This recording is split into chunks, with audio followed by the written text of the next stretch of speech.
Time for sprint day number 2.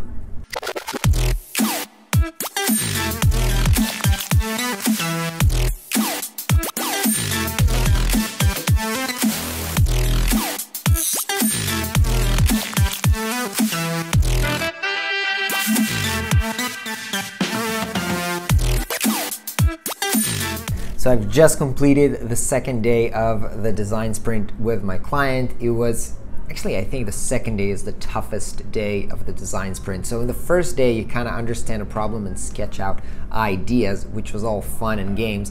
But once you vote and select the concept, on the second day, you actually have to develop it and narrow down into kind of a storyboard, but very detailed. So it's kind of actually a pretty high fidelity wireframe. So what buttons do you want to have there? What kind of text should appear so that when you present this mock-up to a potential client, you can actually understand and go through an experience pretty much like it's a real prototype, it's a real product. So it has to be real enough to fake the experience. And that's where actually a lot of sometimes, sorry, a lot of concepts which look great and everybody votes on them kind of breaks down, because when you try to develop the concept and get to the nitty-gritty of it, turns out it's very complicated and sometimes the ideas doesn't work. And so in that case, a lot of times you try to narrow it down and then, well, maybe we should change this. Yeah, and it's kind of like you really almost feel like you're about to fail and it's not going to end up working.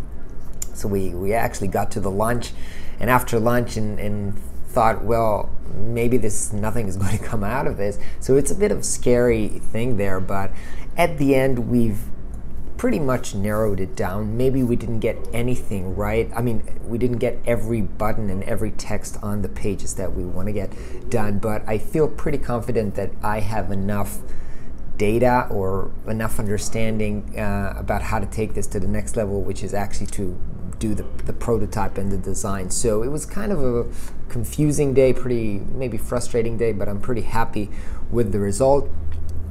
Now basically a design sprint is a 5-day process. So now we have to kind of basically it's a 5-day process, but this newest version updated by Jack Knapp, who created the design sprint, and AJ and Smart, they kind of narrowed it down to 4 days. So basically on the third day, you have to do the design and the prototype, which I'm going to do alone back at home, and then you have to do the user testing. So we're not actually going to bulk it off to 1 week. I'm going to do the design, probably not going to be able to finish it tomorrow and the next day, so probably only finish it next week, and then try to get the user testing done by end of next week. So it's kind of like the essence of the design sprint is the first 2 days, which we just concluded. We have everything needed. I'll go back home and do the design and prototype myself, and then conduct the user testing along with the VP product of the company.